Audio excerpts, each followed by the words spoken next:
हमें, लेकिन मैं उनका नाम और ये सारी चीज़ें किसी को साक्षात रूप से पता नहीं है कि कौन लेके आया, क्या लेके आया। मैंने काफ़ी प्रयास, हाँ, क्रोधा रूप में चले जाती माता रानी। ये पेड़ों पर और ये इधर जाके खड़ी हो जाती थी, यहाँ से आवाज़ देती थी शिव जी को, ब्रह्मा को, विष्णु जी को, महेश को। उत्तराखंड घुमूलो क्या टिहरी क्या मुनशारी, उत्तराखंड घुमूलो क्या टिहरी क्या मुनशारी। हाचू हाचू हाचू हम पहाड़ी नीचू नीचू। हर हर महादेव, जय वीर कारा बजरंगी। महादेव आप सभी की रक्षा करे और घर घर में महादेव का आशीर्वाद हमेशा बने रहे। तो भाइयों, आप सबका आपके अपने चैनल में स्वागत है, हेमचू पहाड़ी चैनल में। और यह चैनल का उद्देश्य जो है कि अपने उत्तराखंड की संस्कृति को आगे बढ़ाना, और आप लोगों के माध्यम से जो मुझे कहानी मिलती हैं, सच्ची कहानियाँ, तो वो कहानियाँ मैं आप लोगों के बीच में ही समक्ष रखता हूँ और भाई लोगों तक पहुँचाता हूँ।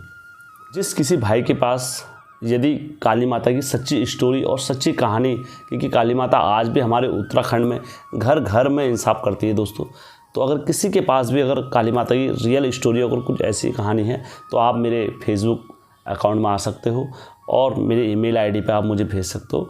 कहीं से यदि मुझसे कोई टूटी रह रही हो कहानी में कि यार ये नहीं, ये लड़का गलत बोल रहा है या ऐसा, मैं भी बालक ही हूँ, क्योंकि मेरी वाणी में इतनी क्षमता नहीं है कि मैं पूरा अधिकार पूर्वक काली माता का लीलाओं का वर्णन कर सकूं, क्योंकि काली माता की शक्तियाँ निराकार हैं कि मेरी जीवा में इतनी सामर्थ्य और इतना वेग नहीं है कि मैं उनकी संपूर्ण लीला का वर्णन और अधिकार पूर्वक कर सकूं।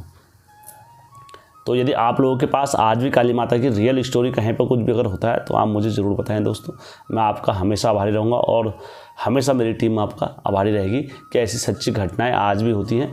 ये हमारे उन भाई लोगों के लिए होगी जो नास्तिक बने फिरते हैं और कहते हैं हमारे धर्म में कि ऐसा नहीं हो सकता है, क्योंकि आज भी हमारे पहाड़ों में उत्तराखंड देवभूमि है और यहाँ लगातार शक्तियाँ चलती हैं और लगातार शक्तियाँ चलने के बाद इनकी परंपरा लीला चल जाती है। तो दोस्तों, आज मैं अब तीसरा पार्ट लेके तैयार हूँ और तीसरा पार्ट लेने के लिए मैं सबसे पहले माता कालिका का आभार व्यक्त करता हूँ। इतना प्यार, इतना सम्मान मुझे माता कालिका के भक्तों ने दिया है, लगातार अपनी पलकों में बैठाए रखा, तो मैं कोटि कोटि धन्यवाद करता हूँ यार, आभार व्यक्त करता हूँ कि जो लोगों ने मुझे सच्चे दिल से प्यार कराया। तो माता कालिका की कहानी पे चलते हैं दोस्तों सीधा। कर्पूर गौरम करुणावतारम संसार सारम भुजगेन्द्रहारम सदा वसंतम हृदयरविंदम भवम भवामी सहितम नमामि। तो दोस्तों, भगवान की अच्छे दिल से और अच्छे मन से स्तुति करो तो भगवान आपको हर हमेशा मिलेंगे, और कण कण में, पत्ते पत्ते में, फूल फूल में, डाली डाली में, हर जगह भगवान का वास है। तो दोस्तों, जब माता कालिका पूरे वचन दे देती है गुरु गोरखनाथ जी को, तो उसके बाद गुरु गोरखनाथ जी भी खुशी खुशी अपने शिष्यों को लेके आगे बढ़ जाते हैं। दोस्तों, कलकत्ता काली माता जो है वो शुरू से ही प्रचलित में है। कोई आज या मैंने नहीं रख दिया या किसी ने नहीं रख दिया, इस सतयुग के टाइम से ही प्रचलित में इनका जिक्र आता है और काली कलकत्ते वाली हर कोई बोलता है। हमारे उत्तराखंड से उस टाइम पर कोई यात्रा करते थे, माता कालिका के भगत रहते थे हर युग में। इनका के भगत हर जगह बुलाया था, हर, चाहे सत्युग हो, कलयुग हो, द्वापर युग हो, त्रेता युग हो, हर युग में माता कालिका के भक्त बराबर मिलते हैं। कोई ऐसा नहीं कि यार इस युग में माता के भगत नहीं होंगे, हर युग में भगत बराबर रहते हैं। तो गंगोली घाट में भी माता कालिका के भगत हुआ करते थे, हाट कालिका माता के। तो वो यह मैंने पूरी जानकारी निकालने की पूरा प्रयास करा कि उनका नाम निकाला जाए, कैसे प्रयास करा जाए। तो किसी ने मेरे को क्या बोला, किसी ने क्या बोला, तो इसलिए मैं उनका नाम चिन्हित नहीं कर रहा हूँ इसमें कि कोई यहाँ से हमारे गंगोली घाट से कहाँ गए, कलकत्ता गए थे उस टाइम पर। तो माता कालिका के वहाँ रहे, पूजा पाठ करी, इन्हें वहाँ पर काफ़ी अच्छा लगा। तो इनके मन में आया, विचार आया कि माता रानी को अपने वहाँ ले जाया जाए। अब ये सतयुग के टाइम पर की बात है, कोई ये द्वापर युग इसके नहीं है, सतयुग के टाइम पर की बात है। माता रानी को यहाँ लाने का प्रयास चल रहा था, तो बोला जाता है वो लेकर आ गए थे यहाँ माता रानी को। जब यहाँ माता कालिका जब यहाँ आ गई थी, तो यहाँ तो किसी को पूजा का विधि विधान पता हुआ नहीं कि यार माता रानी की हम पूजा ऐसे करते हैं या वैसे करते हैं। तो इन्होंने क्या करा, माता कालिका वहाँ रुष्ट हो गई, और रुष्ट हो गई जब माता की पूजा वगैरह कुछ नहीं होगी, स्थिति वगैरह नहीं होगी, तो माता रानी अपने स्वाभाविक है क्रोधित रूप में वर्षा आ गई थी। तो माता फिर से अपने उग्र रूप में चलने लगी यहाँ पर हमारे पहाड़ों में। और बोला जाता है माता कालिका जब भी रात में महादेव को आवाज़ देती थी रात्रि में, और दहाड़ती थी और सिंह वाली धार में जब मारती थी, हे महादेव कहाँ होते उगते महादेव कहाँ हो तुम। तो बोला जाता है जो कोई उस धाड़ को और सिंहों की धाड़ को जो सुन लेता था, तो बोला जाता है वो उसी रात में सुबह सूर्योदय नहीं देख पाता था। तो माता का बलि वाला परिक्रम फिर से चालू हो गया था। महीने में या 2 महीने में या 3 महीने में लगातार बलियाँ जाते रहती थी वहाँ पर। हमारे आदि गुरु शंकराचार्य जी स्वयं शिव जी के अवतारी थे, तो वह क्या लिख लेते, जग विवरण और प्रचार के लिए लिख लेते। हर जगह मंदिरों का निर्माण कर रहे थे आदि गुरु शंकराचार्य जी। तो उन्होंने जगह ये सारी चीज़ें सुनी और सुनते रहे, करते रहे। तो वो इन स्थानों में जाते रहे। उत्तराखंड में भी कई स्थान अनेक स्थानों पे गए, उनके शक्तिपीठों पे कई जगहों पे गए।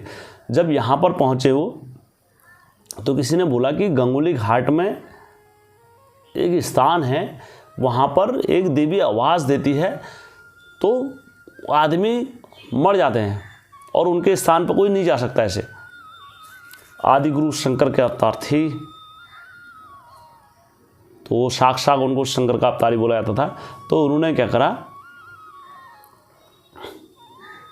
दम भरा, और दम भरने के बाद सीधा कहाँ आगे, तिमुर का लट्ठा और सट्टा उट्टा पकड़ा और कहाँ आगे, हमारे उत्तराखंड में चले गए, हाट कालिका में। आगे पिथौरागढ़ सेट रास्ता लग गई आदि गुरु शंकराचार्य जी। बोला जाता है जब आदि गुरु शंकराचार्य जी 20 किलोमीटर पहले अपने चल रहे थे, जो अभिमान और स्वभाव से चल रहे थे, तो उनका 20 किलोमीटर पहले ही रास्ता रुक गया।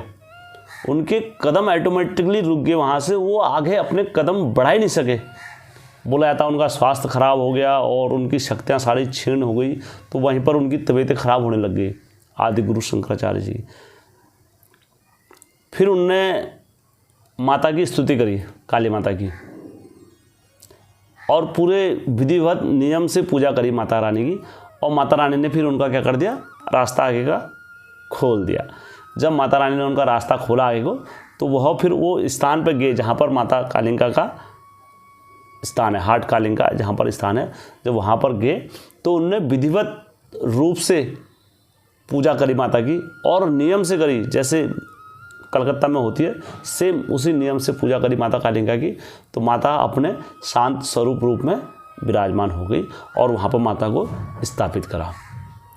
जब से एक छोटा ही मंदिर बनाया था, तो उसके बाद माता की वहाँ पर धुनी और वो जलने लगी और माता रानी की वहाँ पर पूजा प्रारंभ हो गई। जब पूजा वगैरह सब प्रारंभ हो गई, नियम वगैरह से अपने पूजा वगैरह करने लगे सब लोग, तो बोला जाता है जो वहाँ के जगदम बाबा जी थे, तो वो सोए हुए थे। तो रात स्वप्न में उनके माता कालिका आई और उन्होंने कहा कि मेरा मंदिर बनाओ और भव्य मंदिर बनाओ मेरा, ताकि यहाँ पर भगतों के लिए मैं और कर सकूँ यहाँ पर से चमत्कार। फिर जगदम बाबा ने सुबह अपने भक्तों को बताया सब कि यार माता रानी आई थी। तो फिर लोगों ने भी चंदा वगैरह सब करा। चंदा वगैरह करते करते करते करते क्या हुआ, वहाँ पर धीरे धीरे धीरे धीरे धीरे धीरे क्या बना, माता रानी का भव्य मंदिर बना। तब से माता रानी वहाँ मंदिर में आज भी अपने चमत्कार स्वरूप लगातार दिखाते रहती है और भक्तों पर लगातार अपनी कृपा करते रहती है। तो हाट कालिका माता जब से हमारे उत्तराखंड में प्रसिद्ध हुई, विख्यात हुई, जग विख्यात हुई, तो धीरे धीरे माता की अगले बारे में बताऊंगा मैं। हाट कालिका माता की शक्तियाँ प्रज्वलित कैसे हुई, कैसे माता रानी ने अपने भक्तों पर कृपा करना स्टार्ट हुआ और हमारे उत्तराखंड में धीरे धीरे माता का मन ऐसा बस गया कि आदि शक्ति स्वरूप यहाँ स्वयं। आज तो पहले कलकत्ता जाते थे, अब कलकत्ता वाले भी हमारे यहाँ, कलकत्ता वाले भी आते हैं माता कालिका के दर्शन करने के लिए हाट कालिका, क्योंकि प्रसिद्ध हो गई यहाँ पर माता रानी। जग विख्यात हुई माता रानी, हाट कालिंका माता, गंगुली घाट के हाट कालिंका माता सब जगह जग विख्यात हो, क्योंकि उत्तराखंड शुरू से ही देवभूमि है और यहाँ पर सारे देवी देवता वगैरह आते हैं। घमंड कभी किसी का नहीं रहा। आदिगुरु शंकराचार्य जी भी जब चले थे, उन्होंने सोचा कि मैं तो जाऊँगा और साथ दूंगा, सारी चीज़ें कर दूंगा, लेकिन वो नहीं कर पाए। उनको 10-20 किलोमीटर ही पहले रोक दिया माता रानी ने। ये शक्ति माता रानी की है प्रचंड रूप से। दोस्तों, बोला जाता है देखो, सत्य हमेशा बड़ा होता है, चाहे कोई सा युग भी हो। जब आदिगुरु शंकराचार्य जी मठों की स्थापना कर रहे थे और उसमें शूद्र, क्षत्रिय, वैश्य और इस टाइप से चंडाल इस टाइप से करे जा रहे थे, नामांकित करे जा रहे थे और वो अपने कार्य कर रहे थे, तब एक शूद्र चंडाल ने आके आदिगुरु शंकराचार्य जी को ज्ञान दिया उस वक्त। तो आदिगुरु शंकराचार्य जी ने भी उन्हें गुरु मांगा और उन्हें नतमस्तक उनके चरणों में हुए। उनसे बोला कि तुमने मुझे सत्ता ज्ञान दिया। उन्होंने कहा, गुरु, जिसकी तुम ये शरीर को जो मेरे से दूर कर रहे हो, ये केवल शरीर को कर रहे हो, मेरी आत्मा हमेशा पवित्र है और मेरा काम लाश उठाने का है, चंडाल का है। अभी तुम मुझे भगा रहे हो, लेकिन अंत में मेरे पास ही आओगे। जिस नदी में मैं स्नान करता हूँ, आप भी उसी नदी से स्नान करते हो। जो हवा मेरे से होकर आती है, वही हवा आपके ऊपर भी आती है। और जो प्रकृति हमारे पर भेदभाव नहीं कर सकती है, तो फिर आप कैसे भेदभाव कर रहे हो गुरु हम पे। तब आदिगुरु शंकराचार्य जी समझते कि मैं ज्ञान का प्रचार कर रहा हूँ, लेकिन मैं ये अंतर फैला रहा हूँ, तो ये कहीं ना कहीं और हमारे लिए खतरनाक होगा। तो सबसे पहले फिर आदिगुरु शंकराचार्य जी ने उस बालक से क्षमा याचना मांगी। उन्होंने कहा, ये महापाप हो गया है, इसको करो। तो इसलिए मैं कहता हूँ, हमेशा सत्य बड़ा होता है और कालिंका माता अपने भक्तों पर हर हमेशा रक्षा करती है आज भी उत्तराखंड में। और कहानी अच्छी लगी होगी तो मेरे चैनल को लाइक, सब्सक्राइब और शेयर जरूर करना दोस्तों।